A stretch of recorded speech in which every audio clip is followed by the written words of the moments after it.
Good evening, everyone. Welcome to the Carolinas Weather Group Wednesday discussion. It is February the 17th.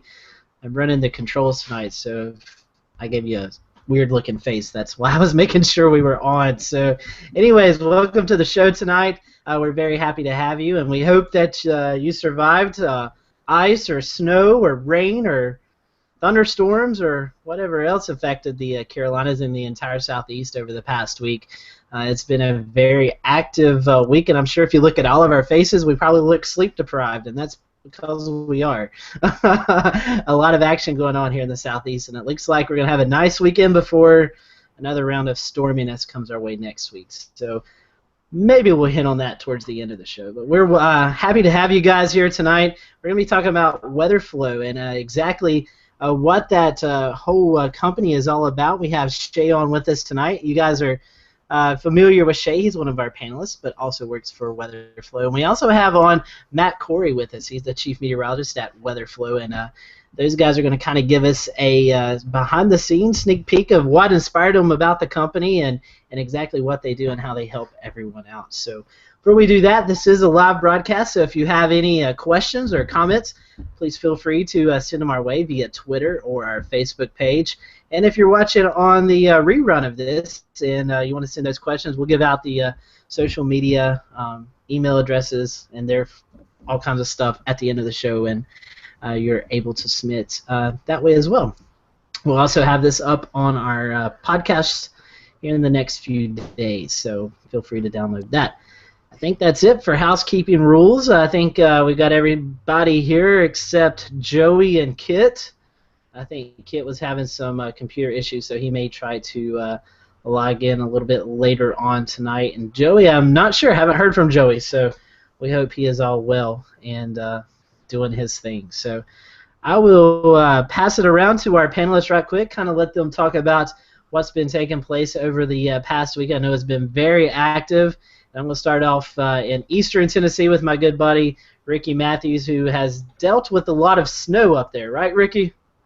You know, it's shocking. We were looking at the numbers recently, and we picked up 18 inches of snow at the Tri-Cities Airport so far since December 1st. And really, all that has fallen since January, I want to say it was the 23rd, we had the first recorded snowfall at the Tri-Cities Airport, which is kind of astounding. That's almost 1.5 times our normal amount for this time of the year. So it's been snowy, needless to say. I had today off, and I was very glad I had today off because I slept in until 10 o'clock instead of waking up at 2 a.m. this morning to go in and do storm coverage. So it's been active. May get another round coming up next week. We'll have to see what that entails for us here. Yeah, we'll leave next week to next week. I know I had a lot of live shots up there, Ricky. We've seen some coverage between you and Chris. It seems like you guys have been out in the field as much as you've been in the studio. Yeah. I've been out a few times, at least with the previous snowstorm. Didn't go on this one, but Olivia Bailey went out a few times on some live shots for us. I hung out in the studio with David Boyd and did some morning stuff, and had a good old time covering some snow. Always fun. So let's toss it down to Charlotte, North Carolina, where James seen a lot of almost nothing. I saw a whole lot of nothing this week, Scotty. That's right, and I will forego my response to why school was closed on Monday. At least on our part of town, we didn't see a single drop of precipitation really throughout much of the day. It wasn't until the evening hours where the rain that did finally move in began to freeze a little bit. It was really ended up being a late in the day thing, and I think that was a timing issue that I know Brad talked about a little bit on his blog, and a lot of people were trying to get a handle on. My most interesting weather thing of the week actually has nothing to do with our region. It has to do with my home area, the New York City tri-state area. Can you guys see this image that I just shared? They had this tie-dyed looking, looked like a tie-dye shirt to me, and I tweeted it out earlier in the week. They were having some radar problems with one of the radars, and they ended up getting this really wacky image out of Newark earlier in this week, and I wanted to share that. Shared it on Twitter. I just thought it was kind of cool looking. But New York was having some of the problems that we sometimes talk about here in the Charlotte area with radar problems, because their one big radar that services the New York City area was down, and so was their one terminal radar, and they were having to use radars that were really far away. So that's kind of my weather headline of the week. This was that same line that kind of moved through with us when it finally moved through with them, popped a few severe thunderstorms. Wow, very interesting. You'd think that everything would be working in the Big Apple up there. So You know, the city itself kind of has some overlapping coverage, but as you get out towards Long Island, you really, really start to get on the end of those beams, and of course, there's nothing backing them up to the east, so they kind of relied on the terminal, and luckily the terminal radar came back on just as the system moved out that way. also, who also dealt with that is our good buddy Peter up in just outside of Philly. Now, Peter had the best picture this week because I think at 5 o'clock one afternoon you had several inches of snow, and then maybe 12, 18 hours later there was nothing. Yep, it was Monday afternoon. It started snowing really heavy. We got about 2 inches of snow, and then I woke up Tuesday morning totally clear, just beautiful outside, 50 degrees. And then that afternoon we had severe thunderstorms. So it was just a big mess this week. I had a severe thunderstorm warning for 70-mile-an-hour wind gusts, so it was just great. Great week. A little bit of everything, all the seasons in one, it seems like. Yep. And another guy who's been covering a lot of weather on the coast, not only what happened in Charleston, but also what happened on the coast, North Carolina coast, from the same system, is our good buddy Shea, who was in Charleston this evening.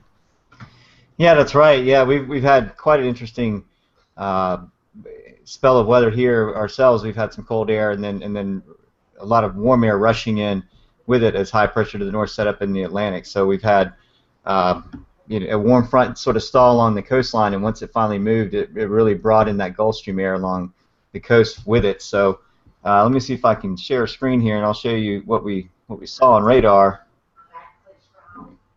Give me just a second here.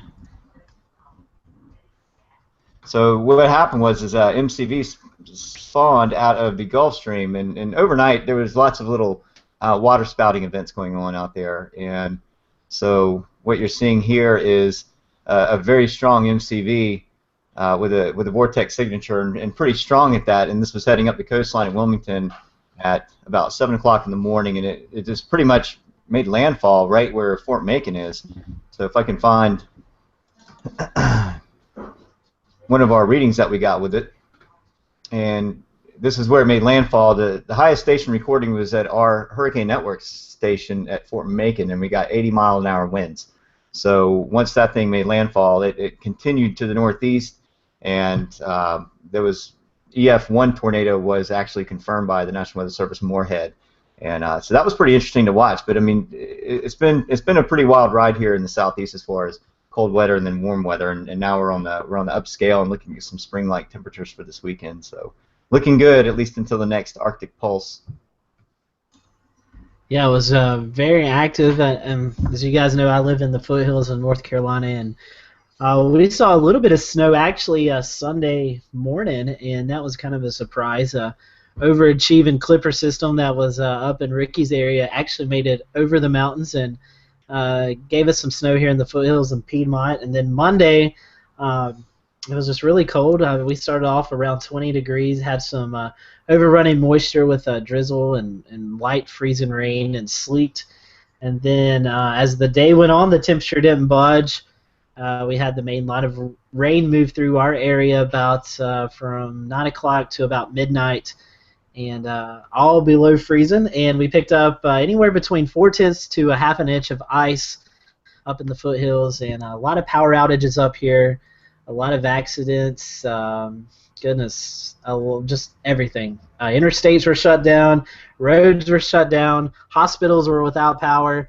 It was almost like a little mini Armageddon situation. I mean, nobody could do anything. Everybody was just iced in. So we thought the temperature would rise as the main batch of moisture moved through the area, and that just didn't happen. It stayed below freezing the entire time, and really took a shot at everything here in the foothills and iced us up. But Tuesday, yeah, I lose track of the days.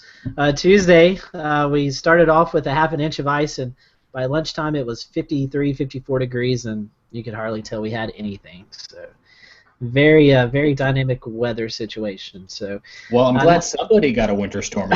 We got a little bit better. Yeah, it was something else. So they couldn't issue an ice storm warning. It had to be a winter storm warning because of logistics. That's right. Yeah, it started off. Now our southern foothill communities went from a winter weather advisory to an ice storm warning, but Ew, and not, I mean, God loved it, NWS. I'm very appreciative of what they do, but all the products that they put out are very confusing. I mean, we had winter storm warnings, winter weather advisories, ice storm warnings for counties that was this, that. I mean, it wasn't a generic thing. So that communication thing that we always talk about on here could also be revisited with the way they issue products, but maybe another show.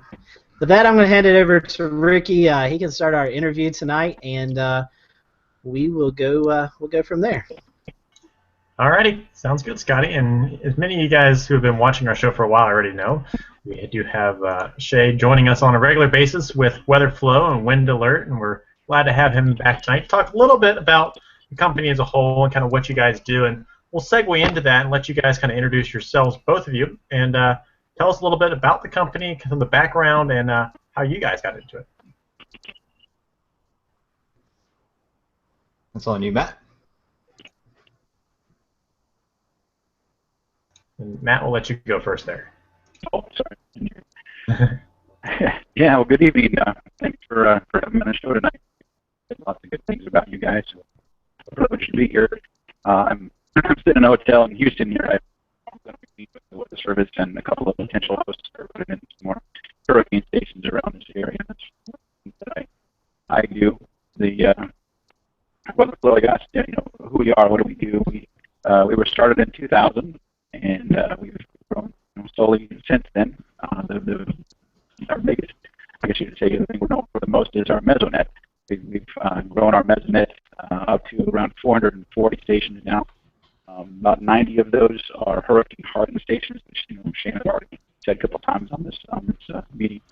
And we've been working with the National Weather Service often and more these days, and help the Weather Service use our data, use it for all kinds of applications, both in forecasting, but also post-storm analysis, tropical storms, of course, all a great partnership that we have with the Weather Service. What do I do for the company? A small company, I was in it when it founded, and I am the chief operational forecaster, or meteorologist. I run our forecasting team that we do seasonal forecasts for all the coasts through from North Florida all the way up through Maine, the Great Lakes. We cover the Columbia River Gorge. We cover California coast, San Francisco, and it's quite challenging and rewarding to run this great team of forecasters that we have. I wear many hats in our company. The other one that I wear these days is more or less, I'm the guy that hits the weather stations. I'm the guy that determines where they go. I work with the hosts, emergency management folks, Weather Service folks, Coast Guard folks, to get really good locations for our weather stations. And I'm sure Shea will dive more into that. But we take that extra effort to meteorologically locate stations where they're going to make the maximum benefit to everybody. So better data, better decisions is our slogan, and we take that very literally. And Shea, you're in Charleston, which is a particular interesting zone for weather information and wind and all different types of microclimates in the community right there on the coast. Yeah, that's right. So we've got 5 weather stations, WeatherFlow stations in Charleston alone, and it's great having such a heavy saturation along the immediate coastline, barrier islands, especially just inside the harbor. We are learning quite a bit about this area just from watching the microclimate and the patterns and the sea breezing in particular. Mainly land and sea interactive type weather patterns are just fascinating, what the findings that we're seeing through our weather stations. So I'll give you an idea of what we're talking about here, and I'll screen share this as well. So everybody can see this? Now we got it, yep. Got it? Okay. So here's North America, and all the stations in yellow and green are ours. The yellow are our regular stations, and the green are our hurricane network stations. The green ones, obviously, they're the hurricane ones, made to withstand higher winds up to a Category 2 hurricane. And we've, as you zoom into the coastline, you find more and more of these stations that we've worked hard for years on getting these placed in different areas, and some of them strategically placed in areas that help with the weather community and also with any wind and water sports enthusiasts. So we work with windsurfers, kite surfers, sailors, fishermen, anyone in the area that could use the data. We like to really work with the locals and with the local National Weather Service to say, hey, what's a good target for everybody, and what's going to get a good reading. So you can see where these are, out in the middle of Pamlico Sound, along Avon on the pier, Ocracoke, and I'll even zoom down into Charleston to my area, and you can see what's going on here. So you have all these public domain stations in the area that give readings, and some of them have decent readings. They're not, they're so-so. They give averages and guesses. The difference between what they have and what we are able to provide is a station that gives 5-minute updates. So the graph will look like this, with average being blue, the lull being green, and then the gust line being red, and that really helps to differentiate what kind of wind you have, what quality it is, and the near real-time observations that are caught with any kind of thunderstorming or sea breezing. So there's a lot going on there, and so both of these, this one's on a house in Sullivan's Island, both Isle of Palms Pier and the Folly Beach Pier, just inside the harbor. And Charleston is another one, and that's on a front range light there next to the fort, and then we have a hurricane network station back here.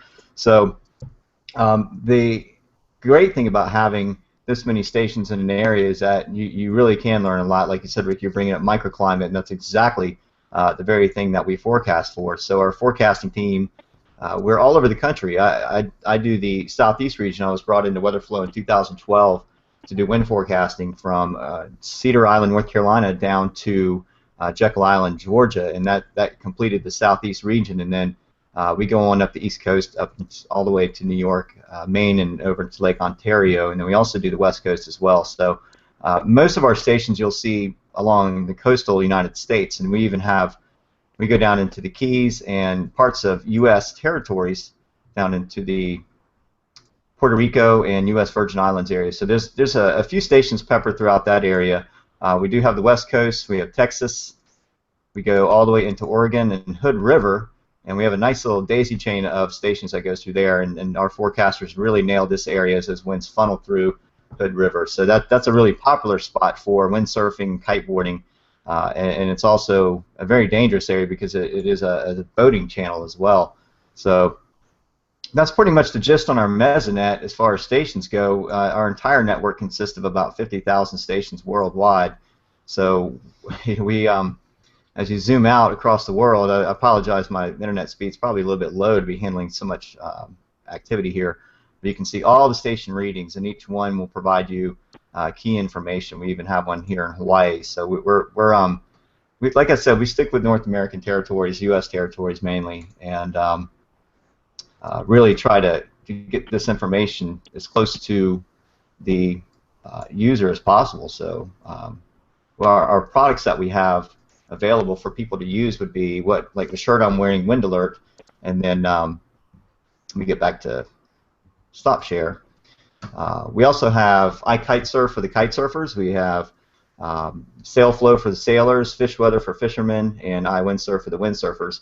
And they all can access our stations and our information using those apps and products, and they come out with mobile functions and wind alerts and all kinds of neat things that they can use. So each genre of individual uses it for their own specs. So who gets to go out and kind of maintenance these the stations? I mean, that's a lot of stations. How do you guys get around to doing that? And how much maintenance is required for one?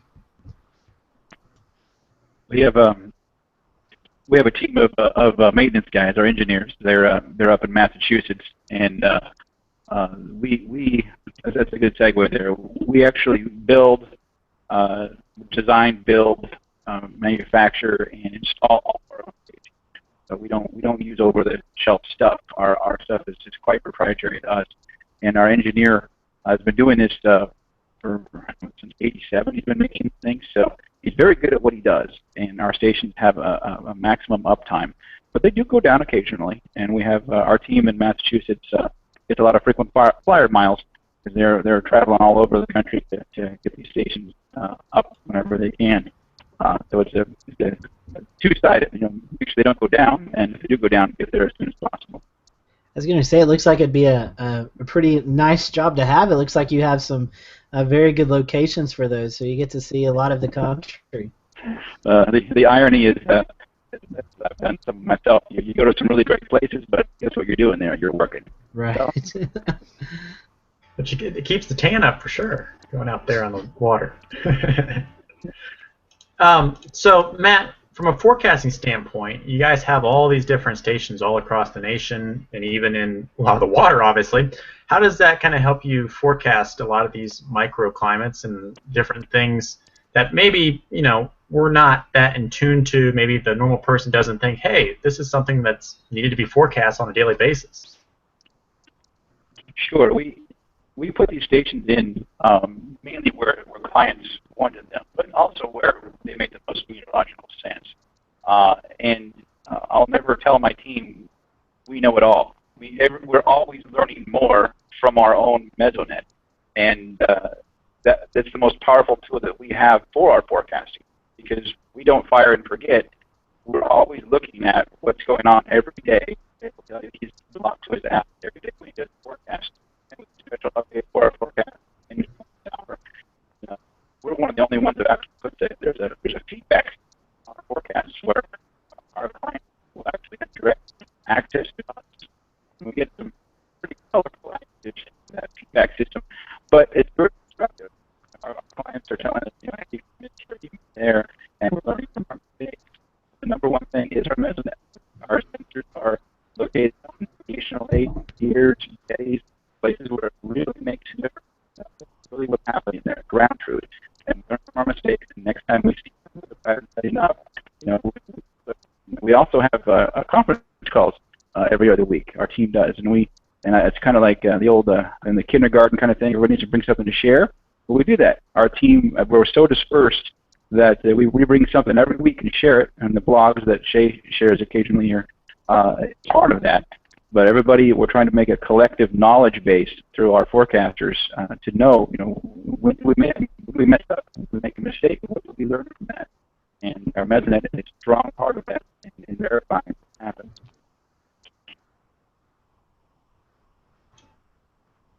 And Shea, you guys have picked up with these stations that are maybe pretty unique to the coast. I'm sorry, say it one more time. Kind of broke up on the last one. I said, living on the coast of South Carolina, the weather is pretty unique. What are some of the things you guys have picked up on the coast that are, maybe out of the ordinary? Well, we get all kinds of interesting things. There's we're able to actually see the sea breeze fronts when they come ashore in the warmer months. Even in the cooler months, you get just enough sunshine, enough dryness on the coastline. Those winds will turn, and especially if your inland or your offshore winds die down. We know exactly when that turn happens. So, and sometimes that sea breeze front will just hang right along the coastline and not penetrate very far inland. So we are aware of that, and then especially when those winds build throughout the day, we're able to forecast for that and know and watch the patterns and see how the wind wheel, I call it, where your sea breeze circulation is actually starting to increase throughout the day and your return flow is strengthening, and then the winds are coming up. A lot of times it's a very subtle thing that happens first thing in the morning. You may have some nocturnal jetting or some other feature at nighttime that's driving southwesterly winds, and then by the time the morning rolls around, it's a different story. Things start to die down, heating process starts up, and then we can really get an idea of how that's working. So if we take a look at sea breeze circulation, we have the ocean with cooler, moister air that is going inland and then rising up as thermals, and then coming back out over the ocean, cooling, condensing, and wrapping back into the same wheel of wind that's going on along the coast. So when we start to look at this process and see what the winds are doing, this is just inside the harbor in Charleston, and you can actually see the winds coming down first thing in the morning once the nocturnal jet dies off, and then coming back up again during the inversionary process. When that breaks and all the heat starts to rise rapidly, that sea breeze front pushes ashore, and we can see exactly when that's going on. We can watch the pressure drop, we can watch the winds increase, and here's another one from August 2013 where we actually can see a side profile of what a sea breeze structure looks like. And if you look at this structure down here, and this is reviews of geophysics, and this shows exactly what a sea breeze structure is with your sea breeze front, the head on the front, the Kelvin-Helmholtz billows in the middle, your convective inhibition layer, and then your sea breeze gravity currents back behind it, and the circulation all repeats itself. And if you look at the graph here, it's almost a dead ringer for a side profile of a sea breeze, and it's just fascinating because the near real-time observations we get from the lulls, gusts, and the averages really shows us a lot there. And this is a really good profile of what we're looking at here. And that's as far as other events, we get to see tropical systems, cyclones make it ashore. We can see any kind of stronger gradients making it ashore. What else we usually get short waves sometimes, and so we're able to do blogs on what is a small short wave and how can it affect winds, and we watch as those come ashore, and you can see like east northeast build along the coastline, and that's going to be a set thing for the day until all of a sudden a short wave comes ashore, and then the winds die down, and then everything goes offshore. So we catch that, and here's a nice screenshot of where the winds they went offshore within 5 minutes.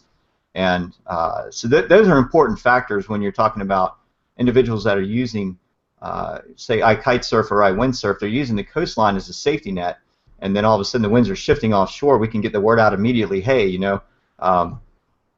let's things are starting to shift out there because of this, and this is going to happen, and we have a better idea of the timing of when that's going to happen. So we can even add that into our pro forecast that we do as well for the day, and say, hey, be on the lookout for any convective clouding you see moving ashore. That may shift the winds offshore, and we've learned that from the Mesonet that we have, so saturated on the coastline. And how often are those forecasts produced each day? We do one at 7 a.m. and then another one goes live at 7 p.m. So those start up usually about middle of March to late March, and then they go into full swing in April, and they last through November. Gotcha. And Matt, what we've seen before with some of the stuff that Shea has showed us, some of the modeling graph, I believe it was it WeatherFlow.com? He's shown us several different things. So I forget which website it was, but it has model data built into it, and you're able to see the GFS kind of overlaid with some of the current observations. Talk a little bit about that and how that process is done. Yeah, we also do model verification. We run our own model. We have a modeling group in Colorado, and they run RAM, so we're transitioning to WRF right now, but we're constantly pushing forward for our modeling. And once again, just like for our operational forecasting, or for our meteorologists to learn where they mess up on given things, the models will learn where they mess up. So we're using our own observations, very unique observations, and we trust them because we cited them ourselves, and able to verify where the model is good and bad. We also collect everybody else's models. So as we're reaching out to their various WFOs, a lot of WFOs run their own small domains. And so in our weather engine, we're able to ingest other people's models and put them in our applications. So if you go to Wind Alert or our Professional Data Viewer or others, you can, depending on where you are in the country, you can select what model you want to choose from and use that model. And some of our applications, you can overlay multiple models on top of each other. And it's the whole, the whole second opinion thing. If all the models agree on something, it's probably going to happen. If they're all over the place, it's probably not going to happen. So our applications have that ability because we're able to pull all these models into our engine. So we try to cover all bases. All right, very good. And so, have you guys seen any changes kind of built in once the Mesonet data is brought into those local models? Oh yeah, big time, big changes. Yeah, we're running some of our domains down to an extremely high resolution, especially in like San Francisco. San Francisco is very topographically driven. You can you're standing in one place and get wind blowing you over, and then move 100 feet that way, and it's dead calm.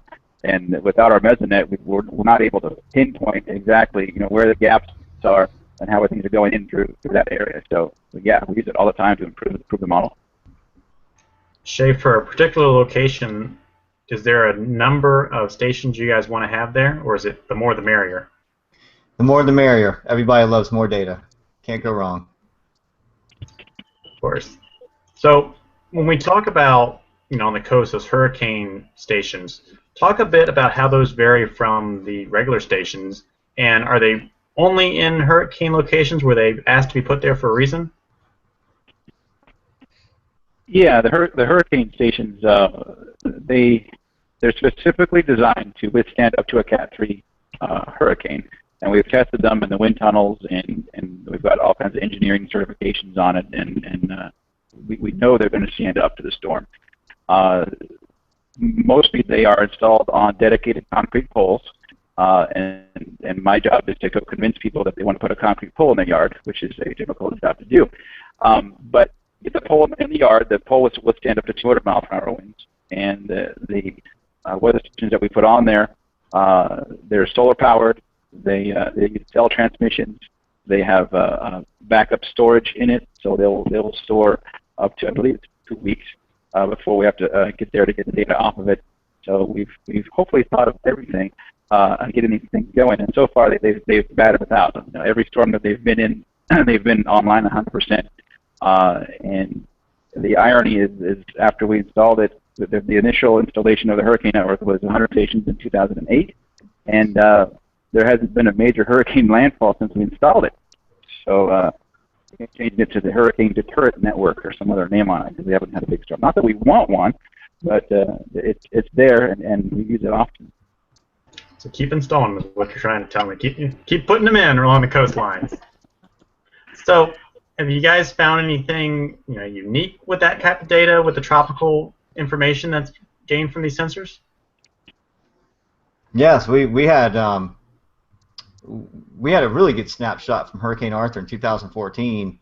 Just to give an example, and there again, Fort Macon. It seems like that area is always a hotspot for all kinds of systems sweeping up across southeast North Carolina. So let me see if I can find a screenshot of that here. I know that I had. Give me just a second here. This is really interesting because the hurricane went directly over that area, and we were able to capture what you could even consider the side profile of the hurricane in height and depth. And it's fascinating the kind of data that we're getting. I don't know if you can see this or not. Yeah, we got it. You got it. Okay, so here's Thursday, July the 3rd, leading up into nighttime, and Hurricane Arthur is making landfall here, and you can see the top winds up near 90 miles an hour, and then the eye passing over or very, very near the area and dropping down to 20 miles an hour, and then, of course, cranking right back up. So you're talking about a 5 or 10 minute span here for those winds going from near 90 to 20 and then back up to 90 again, and it's really, really neat that we're able to capture that profile of the storm going over. So that's one of the more unique events, and we continue to watch all of these systems as they make landfall in the United States, or even just watching them offshore. We really like to try to capture through our network of stations what's going on with these systems and try to forecast for them. I remember being in that hurricane, and I can say it was about a 10-minute period, and that was all the safety we got because that thing was ripping across North Carolina at a pretty fast rate when it made landfall that night. Right. Some of those offshore values were quite a bit higher than what that one was showing. But what Matt was saying about the Hurricane Network station, and I'll show you one of them in Charleston here. Give you kind of a close-up, and I also want to kind of show you what else these products do. This is one just tucked inland, and you can see the station there, and there's the pole he was talking about in the setup, and how they're pretty much installed into the area, and they're built to last. So that's kind of the gist there of the Hurricane Network stations. The other ones are set on different areas, and they can withstand. They can go pretty high. I've seen some of these things capture winds up near 100 miles an hour before blipping out, and it's pretty impressive. But you can see what we have here is you click on a station, and then you get all this information here. So we have the forecast for the area, and that's going to show your model suite that goes on. The National Weather Service forecast area with watches, warnings, any advisories that are going on for the area as well. And if we go to, let's see if I can find the regional products. Here's the National Weather Service marine forecast zones that we have also available in those products, and that kind of gives you the gridded path. If you're going to be heading to an area, you can just sort of pick a zone and say, okay, what's the National Weather Service saying for this? What's going to be their forecast? We also have water levels where we can check for water temperatures, water levels where available. We have radar precipitation, on-site reports. Now this one is actually this is a great feature to have through our product.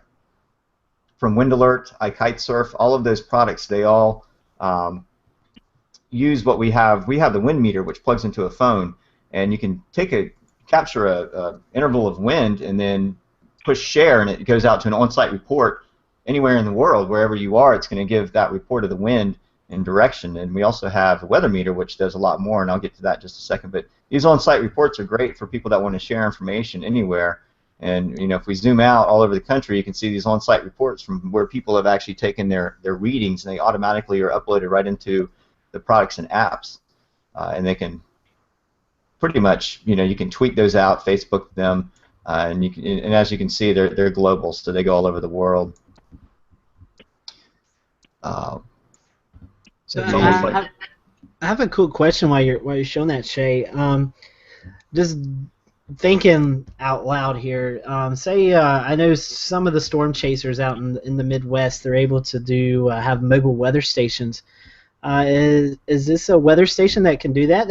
I know they're stationary where you guys have them set up, but is there any capability of having them being mobile from time to time, or absolutely. How does that work out? They can take our wind meter or our weather meter with them, anytime they're chasing, and get readings and post those online immediately, and they'll come out through all of our apps and products. And like I said, you can tweet those and Facebook them.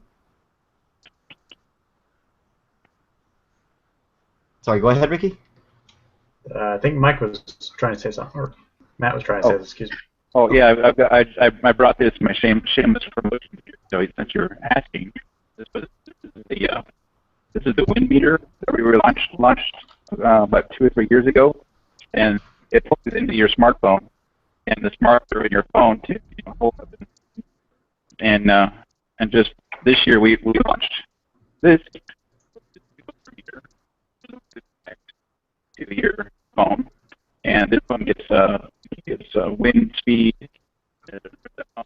direction, and also has temperature, RH, pressure, all the parameters, and it's right to your phone, and you can instantly share it. So, and you ask about storm chasers using it. Absolutely, this is calibrated in labs. It's highly accurate. Of course, it's only as accurate as the user.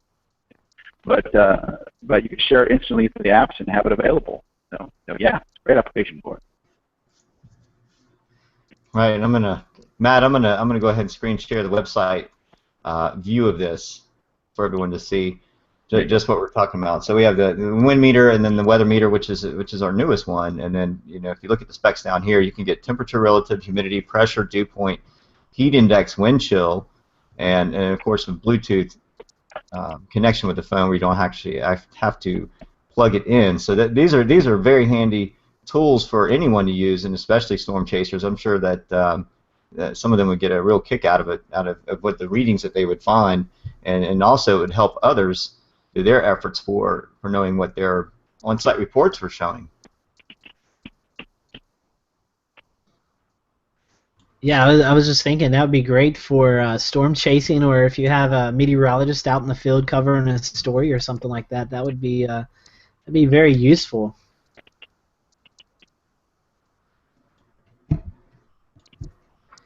So Shea, I know with you have a lot of interaction with your media partners there in Charleston by showing and subtweeting the graphics and stuff.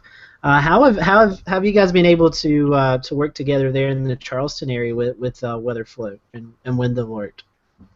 Yeah, it works out pretty well. Where the marine forecasting has been a little bit on the kind of edgy side, I think that helping out with some of these postings and what's going on live with the readings and doing the Chucktown Wind Report and all these things are sort of helping the whole community as a team. So whenever I share information, it's really helpful to everyone that what they see what's going on at the station. So I've met with the chief meteorologists of the news stations, and we've gotten them on wind alert, and so that they can see our Mesonet and see what's going on with it, and meet with the National Weather Service from time to time and just touch base with them.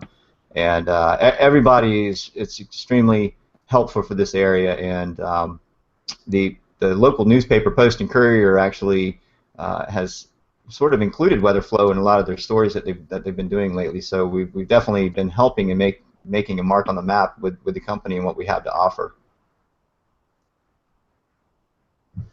I forget. I keep muting myself. Matt, this question's for you. Kind of going off of your idea, you say it's a small company.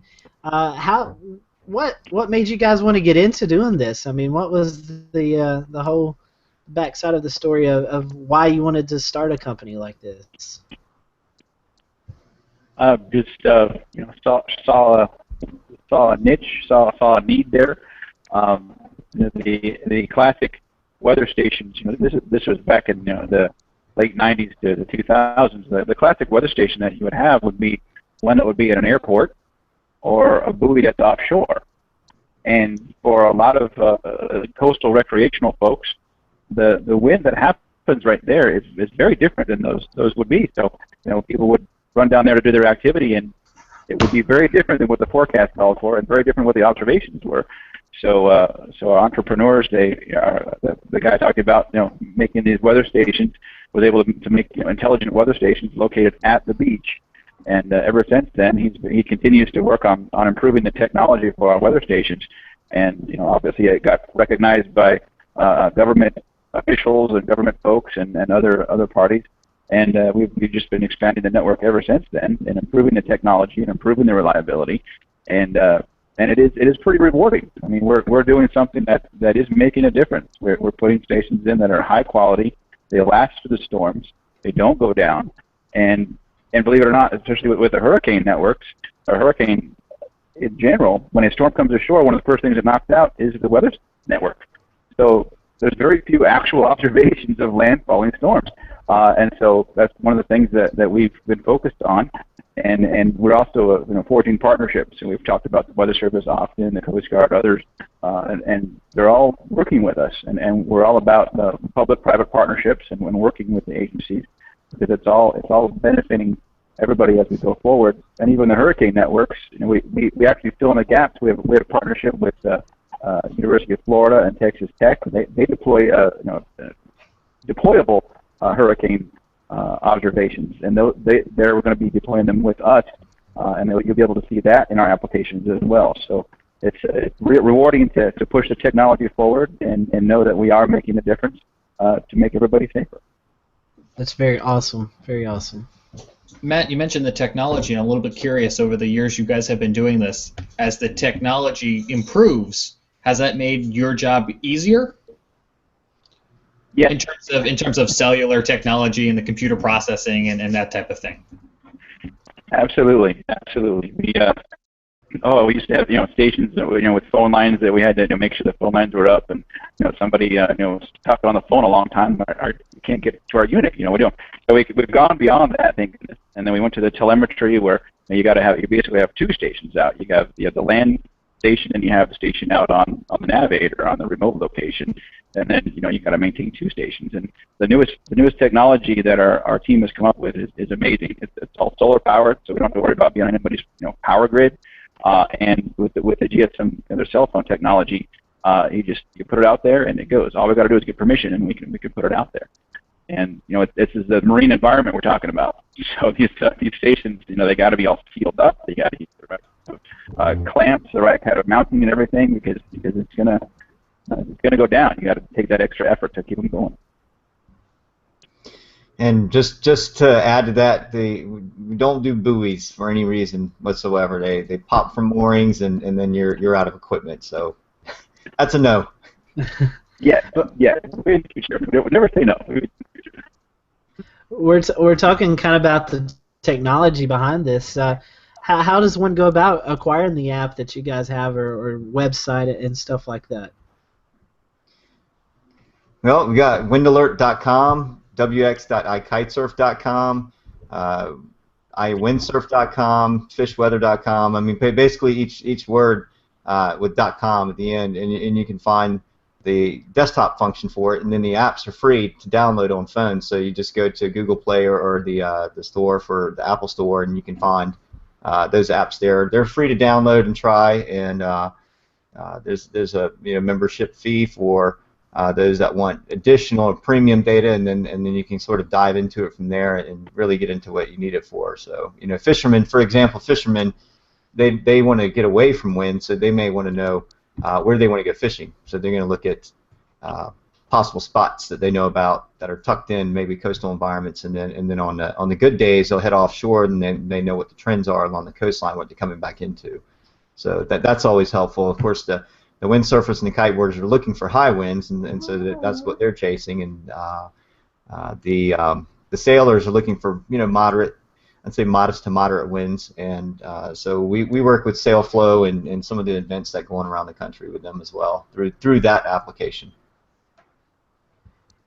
I know we are closing in on the 9 o'clock hour, so I know a couple of things. We've been talking really about how active the weather pattern's been here on the East Coast, the El Nino and effects of maybe even transitioning out of that to La Nina.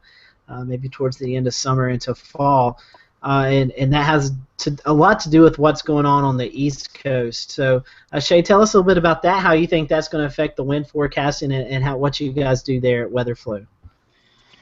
Well, let's see. Boy, I tell you, El Nino, it's peaking out at this point, and what we're looking at is, let me get this up on the screen, the warming of the equatorial Pacific right now is starting to fade from east to west. So when we look at El Nino, we're looking for these regions, Nino 4, 3.43, and 1+2, which is over by Peru and South America.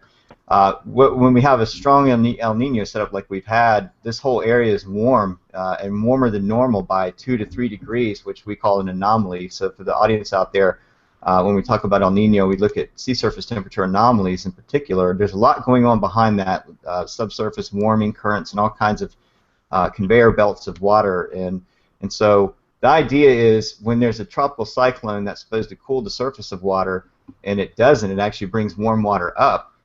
That's when you have strong El Ninos, and the readings are actually being able to be recorded. So we look at El Nino in 3-month periods. The latest one just came out from NOAA in the INSO discussion, and they're showing that the El Nino has peaked and that the waters are starting to cool from east to west, from the Nino 1+2 region over to 3 and even into 3.4.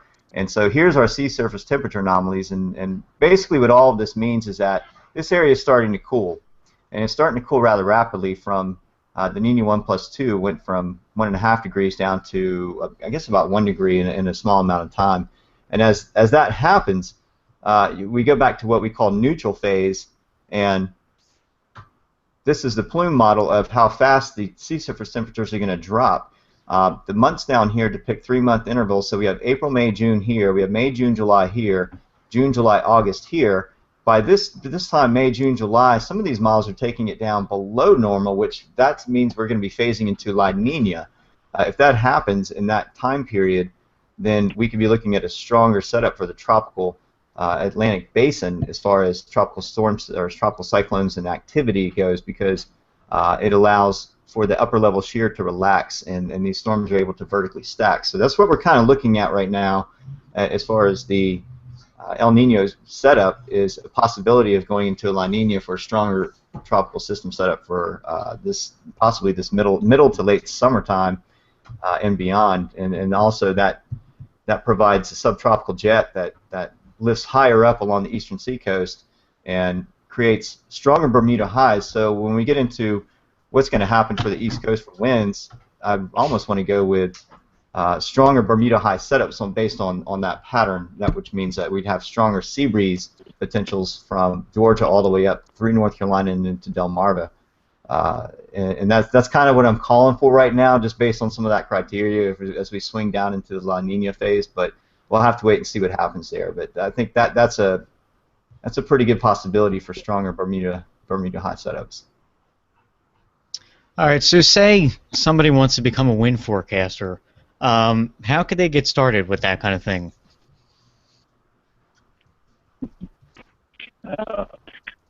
Read your books, get your degree. The team of forecasters that I've hired over the years, I like people who know that the forecast model is going to say one thing, your equations and all your stuff are going to say the same thing, but really open the window and look outside.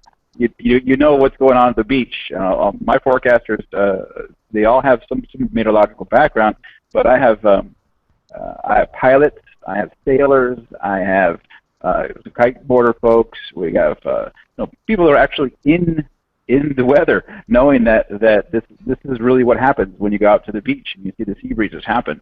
And quite often, it's a matter of, like Shea said, in the morning if you see the wind subtly going offshore, that should key you in that something's going to be different there. So I tend to look for observationalists, and we affectionately call them weather weenies, as folks that you guys are. You're so in tune with the weather and everything, and that's really what I tend to look for in a forecaster, somebody who goes that extra mile to dig in and find out what's really going on.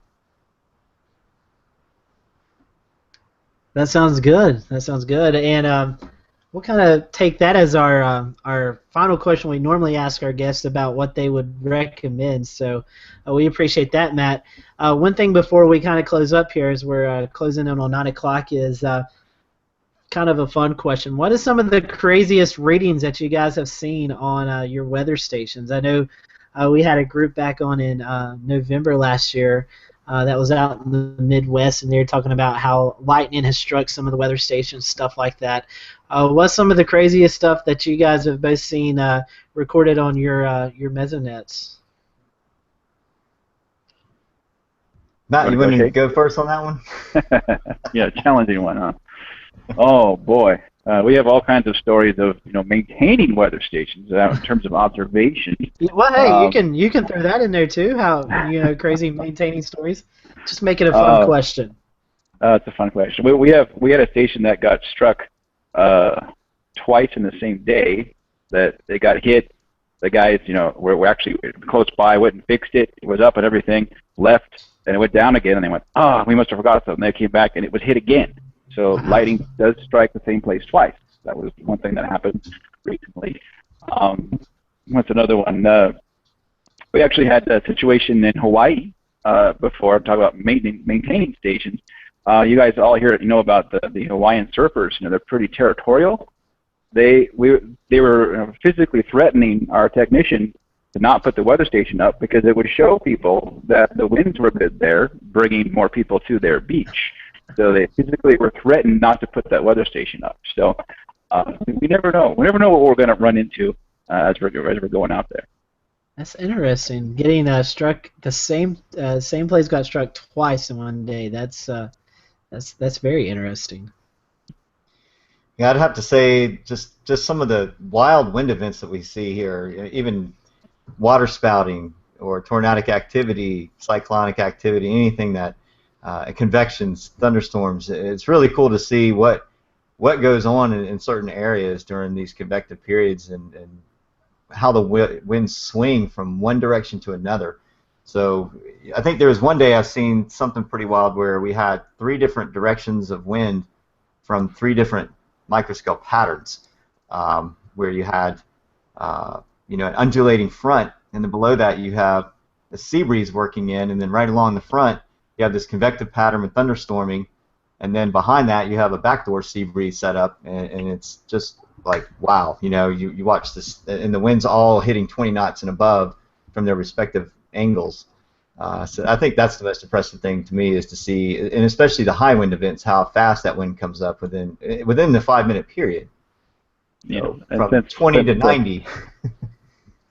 Since this is a weather, you guys are all meteorological people, as Shea said, we're learning all the time. We see situations of decoupling where we think there's going to be winds and there isn't wind. Situations where rain comes in. Rain can make a lot of wind, or rain can actually cool the surface and decouple the winds off the surface. We're all constantly learning from our own network about, wow, why did that happen? And then we're digging around trying to figure out, why did that happen and everything. So it's a great field to be in. It's a lot of fun. It's challenging. and everybody should do it. Right. I guess not only on the coast, Shea, but I'm assuming you guys may have some of these up on some of the higher mountaintops as well. I mean, have you got some crazy readings up there, temperature-wise and wind gust-wise? I think we have some on the west coast that are higher up. As far as the east coast, most of ours are on the lower level in the coastal plain areas. But you know, I wanted to back up just a second to show you one other thing that's very interesting that we always like to take a look at. Here's an example of the sea breeze front penetrating the coastline with the land breeze from overnight still trying to fade out. And this is how our stations pick up this information. Another instance is where we have coastal fogging and marine layering with that decoupling Matt was talking about. And here we have our fog bank, and then just lee side of that, it's clear where that warmer air from land is actually is mixing to the surface and creating this unstable. So right here, you have 15 to 20 knot winds, and then just a couple hundred yards over this tree line along the beach, it's totally decoupled.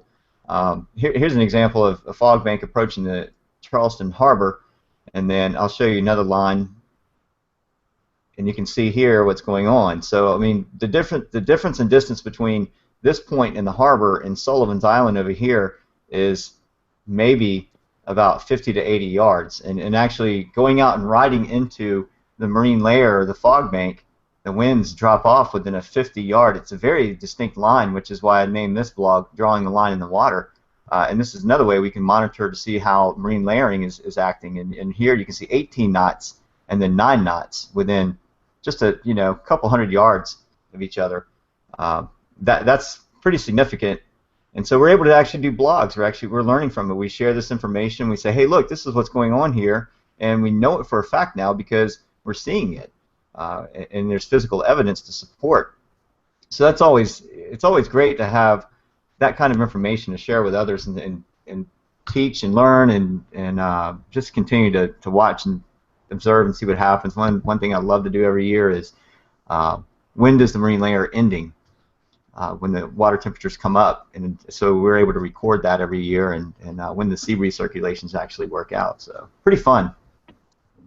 Well, we appreciate you guys coming on. Matt, feel free if you have a Twitter or Facebook or any way that our guest can contact you, feel free to share it if you want to. I usually rely on Shea for my Twitter and Facebook, but able to reach me at Corey, that's MCOREY at WeatherFlow.com. That's my direct email address. And again, if anybody wants a big concrete pole in their yard, give me a call. Or sometimes looking for different places to put these things. I mean, I'll take one in Eastern Virginia if you want.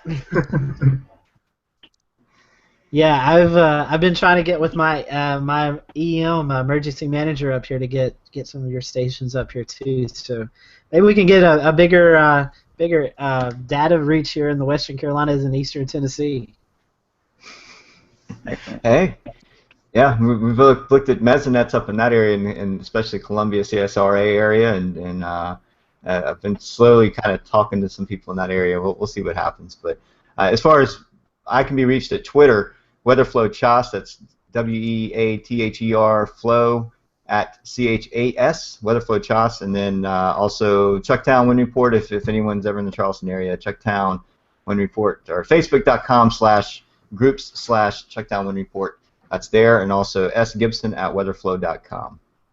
And Matt, we appreciate you letting us borrow Shea on Wednesday nights to come on our show. He has added so much to our panel, and we enjoy having him.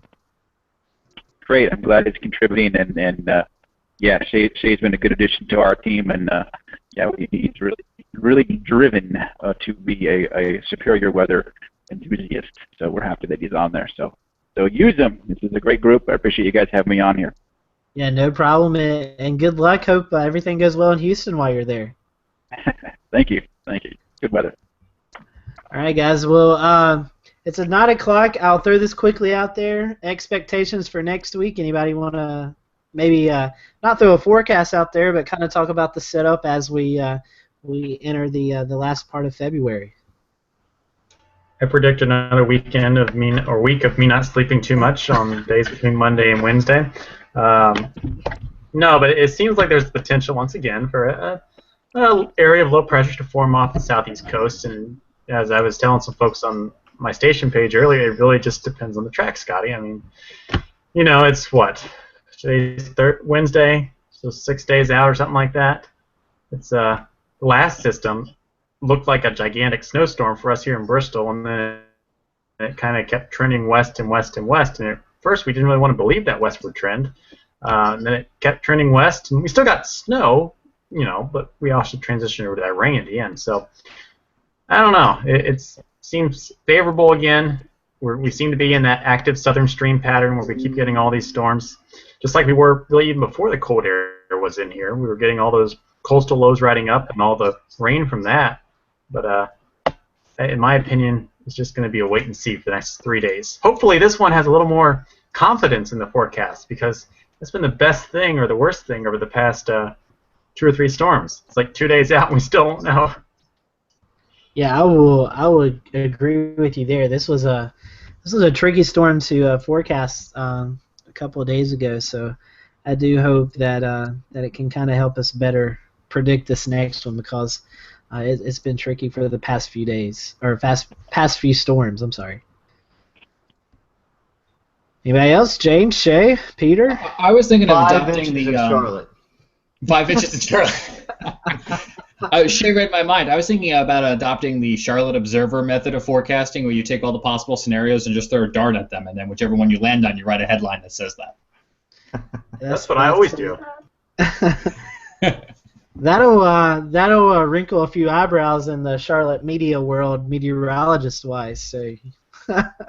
Well, all I know is after the first snow/ice event we got here in Charlotte, I bought a snow shovel. So whether it's this system or another system, I would like to get my $15 worth out of my snow shovel this season. I bought a snow brush up here in Bristol, and gosh, that thing was the best thing I ever bought this year. I don't know. If I hadn't have bought that, I would have been buying one after the first snowstorm, but boy. Hope you got a good deal on them. They're at the dollar store. Yeah, it was like $3 for this one, so it's got an ice scraper too. Yeah, there you go. Multi-tool. Shea, do you have anything? It looks like it may, if it does come to fruition, it could be another big rain producer and wind producer down your way. Yeah, we'll just hold on to the idea that we'll weather whatever it brings to us, and we won't get any more 30s for highs. So we're pretty shielded individuals down here at the coastline, but the water temperature just hit 48 this past Sunday and Monday, which has been the lowest this year, so it's not going to be of much help. And Peter, what's talks up in your area? Have you been hearing about it already, or? Yeah, all over social media. I think it's either going to be a lot of rain or a lot of snow. So we'll see how it goes. Too far out, though. Throwing it out there. It is very far out there, but I do like at least both models have the low pressure in general area, so that's one step, I guess. So we'll just have to see if that continues. So I'm sure we'll be talking about it over the next few days, and if it does turn into being a bigger system, maybe we can do another special show that we normally do with bigger weather events. So we'll watch it throughout the rest of this week and over the weekend, and if we have confidence in it, maybe we can throw a show together on Monday or Tuesday and kind of talk about what to expect from it. So we appreciate, Matt, you being on tonight. Thank you so much, and maybe we can have you back on and a few months down the road and kind of see what's progressed in the WeatherFlow. And Shea, as always, we appreciate you sharing what you guys do down there. Very welcome. Thanks for having us on the show. Thanks, guys. Appreciate it. Thank you. Yeah, no problem. And next week we're going to be talking with Tropical Tidbits, and his name just slipped my mind, and I don't have my email in front of me. Levi, Shea, save me. Cowan. Levi, yes, Yeah. Levi is going to be joining us. Shea, thank you for saving me. I didn't have my email pulled up, so Levi will be joining us next week as we talk with him and Tropical Tidbits. So we hope you have a great weekend. Enjoy the warmer weather, and we'll see you next week.